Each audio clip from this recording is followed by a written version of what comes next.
बिस्मिल्लाहिर्रहमानिर्रहीम। आज के इस लेक्चर में जो सबसे इम्पॉर्टेंट बात है, जो इस लेक्चर को समझने के लिए एक कारगर चीज़ साबित होगी, यानी इसके बगैर हमारा ये लेक्चर अधूरा रहेगा, वो ये है कि आपने सबसे पहले पिथागोरस थ्योरम समझना है। पिथागोरस थ्योरम होता क्या है? हाइपोटेन्यूज का स्क्वायर इक्वल टू बेस का स्क्वायर प्लस परपेंडिकुलर का स्क्वायर, यानी कि C square equal to B square plus A square. तो ये हमने पहले भी कर चुके हैं, लेकिन हम इस चीज़ को दोबारा देखते हैं। तो हमारे पास ये क्या है? एक ट्रायंगल है। ट्रायंगल की जो हमारे पास ये साइड है, जो स्लोप नुमा साइड है, उसको हम हाइपोटेन्यूज बोलते हैं। नीचे हमारे पास बेस होती है, ये हमारे पास परपेंडिकुलर होता है। यहाँ पे सी है, यहाँ पे बी है और यहाँ पे ए है। बाज़ दफ़ा ये नाम सी किसी और जगह होता है, ए किसी और जगह होता है, बी किसी और जगह होता है, लेकिन इसका कोई फ़र्क नहीं पड़ता। तो इस तरह हमारे पास हमने साइन कॉस टैन की वैल्यू याद रखनी है। Some people have mean sine equal है, सम से साइन इक्वल है परपेंडिकुलर ओवर हाइपोटेन्यूज, यानी कि साइन इक्वल है ए ओवर सी, क्योंकि परपेंडिकुलर पे हमारे पास ए है, ये हमारा परपेंडिकुलर और यहाँ पे ए है, ठीक है। तो साइन इक्वल किसकी है? ए ओवर सी, यानी परपेंडिकुलर ओवर हाइपोटेन्यूज। इसी तरह कर्ली ब्लैक हेयर, यानी कर्ली से मतलब कॉज है, ब्लैक से बेस है और हेयर से क्या है? हाइपोटेन्यूज है, यानी कॉज इक्वल है बी ओवर सी, ये हमारा बी ओवर सी हो गया। आगे टैन है, टैन हमारा इक्वल है थ्रू प्रॉपर ब्रश, यानी टैन इक्वल है परपेंडिकुलर ओवर बेस के। तो हमारे पास टैन किसी इक्वल है? टैन इक्वल है ए और बी के। और इस लेक्चर के लिए हमने एक ये भी चीज़ याद रखनी है कि ट्रिग्नोमेट्रिक रेशोज़ जो हैं, यानी कि ट्रिग्नोमेट्रिक जो फंक्शंस हैं, यानी साइन कॉस टैन है, इनके डिफरेंट कोऑर्डिनेट्स में कौन कौन सा साइन होता है, हमने ये भी चीज़ याद रखनी है और इसी से हम क्वेश्चंस को सॉल्व कर पाएंगे। जो हमारे पास सबसे पहले है वो है फर्स्ट क्वाड्रेंट। फर्स्ट क्वाड्रेंट में लिखा है ऑल और पॉजिटिव, यानी कि साइन कॉस टैन जो है यहाँ पे पॉजिटिव है। नेक्स्ट है सेकंड क्वाड्रेंट। सेकंड क्वाड्रेंट में मैंने सिर्फ साइन लिखा हुआ है, इसका मतलब है साइन पॉजिटिव है, बाकी जो कॉज है टैन है वो क्या है? नेगेटिव है। साइन पॉजिटिव है, इसका मतलब है साइन का जो रेसिप्रोकल है, यानी कि कॉसिकेंट है, वो भी पॉजिटिव है। और अगर कॉस और टैन नेगेटिव है, इसका मतलब है कॉस और टैन के जो रेसिप्रोकल्स हैं, यानी कि सिकेंट थीटा है और साथ कॉट थीटा, वो भी नेगेटिव है।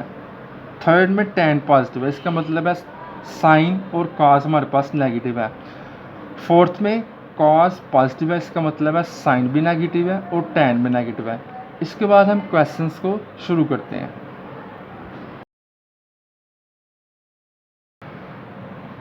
और अब हमारे पास क्वेश्चन नंबर 4 है और 9.2 है, और आज हम इसको सॉल्व करेंगे।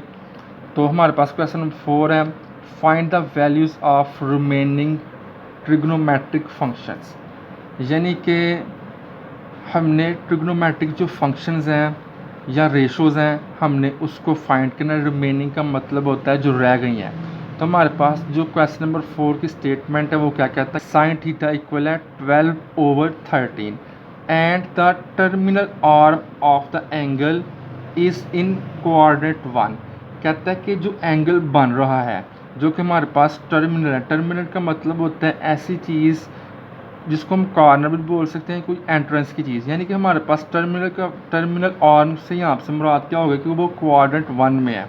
और कोऑर्डिनेट जो 1 होता है उसमें सारे के सारे trigonometric ratios, trigonometric functions positive होते हैं, ठीक हो। तो लिहाजा हमने क्या करना है? यहाँ पे पॉजिटिव साइंस ही लेने हैं। तो इसमें हमारे पास सबसे पहले जो हमारे पास गिवन है वो क्या चीज़ है? गिवन है हमारे पास साइन थीटा इक्वल किसके है? 12/13 के। और हमें पता है कि साइन थीटा किससे इक्वल होता है? साइन थीटा इक्वल होता है सम पीपल हैव, यानी कि परपेंडिकुलर ओवर हाइपोटेन्यूज। तो हमारे पास परपेंडिकुलर पे ए है और हाइपोटेन्यूज क्या होता है? सी होता है हमारे पास, ये सी और ए होता है। तो हमें इससे क्या पता चला? जो 12 है वो किसके इक्वल है? ए के, यानी कि ए इक्वल है, यानी कि ए इक्वल है 12 के। तो उसके बाद हमें पता है सी फिर किसी इक्वल हुआ, सी इक्वल हुआ हमारे पास, सी इक्वल हुआ 13 के।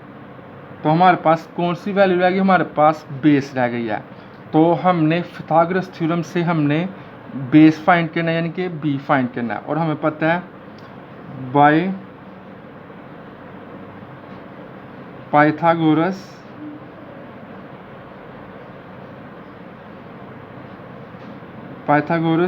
थ्योरम, तो हमें पता है सी स्क्वायर किससे इक्वल होता है, सी स्क्वायर इक्वल होता है ए स्क्वायर प्लस बी स्क्वायर, यानी कि सी स्क्वायर किससे इक्वल होगा, ए स्क्वायर प्लस बी स्क्वायर। हमें पता है हमारे पास सी स्क्वायर यानी कि 13 है, सी की वैल्यू 13 लगा दी, ऊपर स्क्वायर वैसे का वैसे। आगे हमारे पास ए भी है, वो 12 का स्क्वायर आएगा। और हमारे पास बी है, वो हमने फाइंड करना है। तो हमें पता है कि जो 13 का स्क्वायर होता है वो 169 होता है। उसके बाद 12 का स्क्वायर होता है 144 होता है, और प्लस बी वैसे का वैसे। अगर हम इसको उस साइड पे लेके जाते हैं हमारे पास क्या कंडीशन आएगी, 169 माइनस ये प्लस करो जाके माइनस होगा 144 इक्वल टू बी स्क्वायर। तो हम यहाँ पे कर सकते हैं कि बी स्क्वायर इक्वल किसके आ जाएगा, इन दोनों को प्लस माइनस किया तो आ जाएगा 25। और जब इन दोनों का हमने स्क्वायर रूट लिया तो क्या आएगा, बी स्क्वायर इक्वल टू 5 का होल स्क्वायर। और हमने स्क्वायर रूट 7 लगा दिया। जब स्क्वायर रूट लगाते हैं तो प्लस माइनस 7 लाजमी लगाते हैं। तो हमारे पास ये स्क्वायर रूट कट जाएगा, ये से 7 कट जाएगा, तो बी इक्वल आ जाएगा प्लस माइनस 5। और हमें पता है कि जो क्वाड्रेंट 1 में है, क्वाड्रेंट 1 में सारे की सारी चीज़ें क्या होती हैं, पॉजिटिव होती हैं। लिहाजा हमने माइनस को इग्नोर कर देना, क्योंकि एंगल फर्स्ट क्वाड्रेंट में आ रहा है। ये हम ऑलरेडी पीछे लेक्चर्स में पढ़ चुके हैं कि फर्स्ट क्वाड्रेंट में हर चीज़ पॉजिटिव होती है। लिहाजा हमने माइनस को इग्नोर करना है, बी इक्वल आ जाएगा जो हमारे पास वैल्यू है वो 5 है, माइनस को इग्नोर करके। ये हमारे पास एक सिंपल सा सोल्यूशन था। इसके बाद हम क्वेश्चन क्या था हमारे पास, रिमेनिंग ट्रिग्नोमेट्रिक रेशियोज। हमारे पास जो क्वेश्चन में गिवन था वो क्या था, साइन थीटा इक्वल था 12/13 के। तो हमने यहाँ से हमने बी फाइंड किया था जो हमने पीछे फाइंड किया है। और उसके बाद हमने ट्रिग्नोमेट्रिक रेशियोज फाइंड करनी है, या ट्रिग्नोमेट्रिक फंक्शंस जिसमें साइन कॉस और टेन आ रहा है, और साथ इसके रेसिप्रोकल्स भी आ रहे हैं। अगर हमारे पास साइन थीटा इक्वल है 12/13 के, तो कॉसिकेंट थीटा जो कि इसका उल्ट होता है वो किससे इक्वल होगा, यानी कि इसको हम उल्टा देंगे, वो इक्वल होगा 13/12 के। इस तरह कॉस थीटा किससे इक्वल होता है, कॉस थीटा इक्वल हो गया हमारे पास, यानी कि कर्ली ब्लैक हेयर, यानी कि बेस ओवर हाइपोटेन्यूज। हमारा बेस पे बी होता है और हाइपोटेन्यूज पे क्या होता है, सी होता है। तो ये किससे इक्वल होगा, हमारा बी किससे इक्वल है, हमारा 5 है, और सी हमारा किससे इक्वल है 13 के। और ये थी हमारे पास कॉस थीटा की वैल्यू। कॉस थीटा की वैल्यू अगर 5 और 3 है तो सीकेंट जो कि कॉस का उल्ट होता है, तो उसकी वैल्यू क्या होगी, उसकी वैल्यू होगी 13/5। इस तरह हमारे पास tan theta, tan theta equal होता है थ्रू प्रॉपर ब्रश, यानी कि परपेंडिकुलर ओवर बेस। परपेंडिकुलर पे हमारा ए होता है और बेस पे हमारा बी होता है। और ए हमें पता है कि किससे इक्वल है, ए हमारा इक्वल है 12 और बी किससे इक्वल है 5 के इक्वल है, ठीक है। इस तरह हमारा टेन तो इक्वल है 12 और 5 के। और हमारा जो कॉट है वो किससे इक्वल होगा, कॉट थीटा इक्वल किसके है 5/12। तो ये थी हमारे आंसर्स जो कि ट्रिग्नोमेट्रिक रेशियोज हमने फाइंड किए हैं, या ट्रिग्नोमेट्रिक फंक्शंस। हमारे पास 3 ट्रिग्नोमेट्रिक रेशियोज हैं जो कि बेसिक होती हैं, साइन कॉस टेन, और उसके जो ऑपोजिट होते हैं हमने उनको भी फाइंड करना होता है। ये था हमारा क्वेश्चन नंबर 4। इसके बाद हम नेक्स्ट क्वेश्चन देखते हैं। और अब है हमारे पास क्वेश्चन नंबर 4 9.2 का, और इसका पार्ट नंबर 5 है। इसमें साइन थीटा हमारा इक्वल है -1 ओवर स्क्वायर रूट 2 के एंड द टर्मिनल और arm of the angle is not in quadrant 3। कहता है कि जो टर्मिनल क्वाड्रेंट है एंगल का वो क्वाड्रेंट 3 में नहीं है, लेकिन साइन यहाँ पे हमारे पास क्या है, जो साइन है वो उसकी जो वैल्यू है वो नेगेटिव में है, यानी कि -1 ओवर स्क्वायर रूट 2 है, नेगेटिव में है।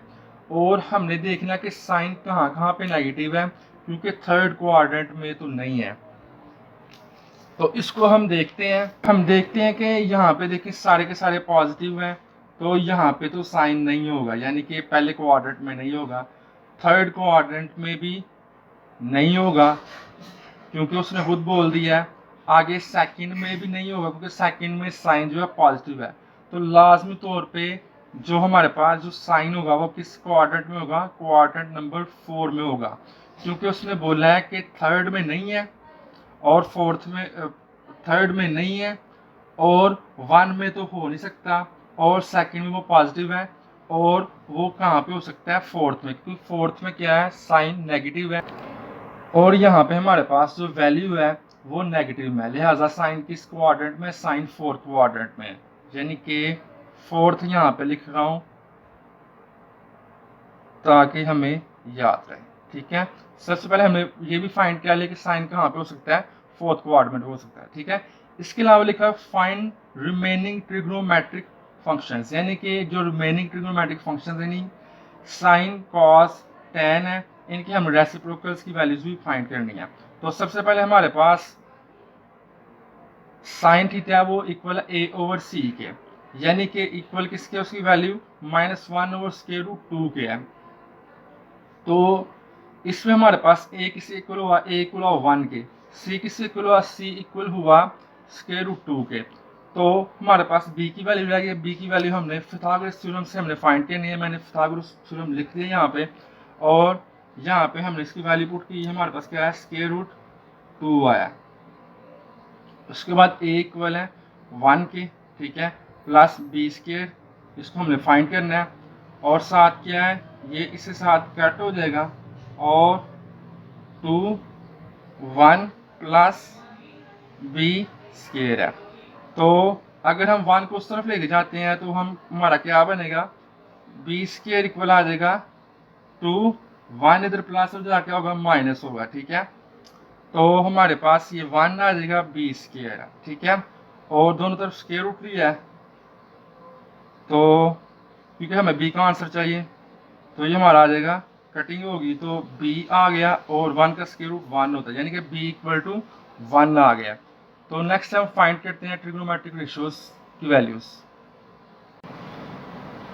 और हमने तीनों की तीनों वैल्यूज निकाल ली हैं। ए भी हमारे पास है, ए इक्वल 1 है जो कि क्वेश्चन में ही था, सी भी क्वेश्चन में था, सी इक्वल था स्क्वायर रूट 2 के, और बी हमने फाइंड किया जो कि 1 आ गया। और terminal angle in fourth quad जो हमने पहले देख लिया, क्वाड्रेंट को भी देखा है कि साइन थीटा अगर माइनस है और वो थर्ड में नहीं है, तो साइन थीटा फिर एक्चुअली फोर्थ में नेगेटिव होगा, लिहाजा ये फोर्थ क्वाड्रेंट में होगा। आगे साइन थीटा की वैल्यू है जो कि गिवन थी, साइन थीटा इक्वल है ए ओवर सी के, और इक्वल है -1 ओवर स्क्वायर रूट 2 के। तो उसका रेसिप्रोकल जो है कॉसेकेंट थीटा है, और कॉसेकेंट इक्वल होगा सी ओवर ए के, यानी कि सी ऊपर होगा और ए नीचे होगा, और उसकी वैल्यू क्या होगी, उसकी वैल्यू होगी हमारे पास -√2/1, यानी कि उल्टा आ दिया क्योंकि कॉसेकेंट साइन का उल्ट होता है। इसी तरह हमारे पास अगर terminal angle in fourth quad, तो फोर्थ क्वाड्रेंट में कौन पॉजिटिव होता है, फोर्थ क्वाड्रेंट में सिर्फ कॉस पॉजिटिव होता है, और कॉस इक्वल है बी ओवर सी के। हमारे पास बी की वैल्यू क्या है, बी की वैल्यू है 1 है, तो लिहाजा इसमें हमारे पास जो सी है वो क्या है, स्क्वायर रूट 2 के। इसके साथ हमने माइनस नहीं लगाना क्योंकि फोर्थ क्वाड्रेंट में लाई कर रहा है, और कॉस क्या है, पॉजिटिव होता है फोर्थ क्वाड्रेंट पे, तो इसको हमने उल्टा देना है, तो हमारे पास ये 2 ऊपर चला जाएगा और 1 नीचे आ जाएगा। नेक्स्ट है हमारे पास टेन अगर फोर्थ क्वाड्रेंट में होता है तो वो क्या होता है, सबसे पहले वो माइनस में होता है क्योंकि फोर्थ क्वाड्रेंट में सिर्फ कॉस पॉजिटिव होता है। तो ए किसकी इक्वल हमारे पास A1 है, और हमारे पास बी क्या है, वो भी 1 है। और इस तरह जो कॉट है उसकी वैल्यू भी यही होगी, वो भी माइनस में होगा 1/1। तो ये था हमारे पास एक्सरसाइज 9.2 का क्वेश्चन नंबर 4 का 5 पार्ट। और मुझे उम्मीद है कि आप इन दोनों क्वेश्चंस की मदद से बाकी जो 4th क्वेश्चन के पार्ट हैं आप उनको आसानी से सॉल्व कर पाएंगे। और वीडियो के शुरू में जो हमारे पास आते हैं रिमेंबर, जो कि क्वेश्चन को सॉल्व करने के लिए लाजमी होता है यानी कि ज़रूरी होता है, उसकी मदद से आप आसानी से क्वेश्चन सॉल्व कर सकते हो, तो आप उसको लाजमी देखा करो। Thank you.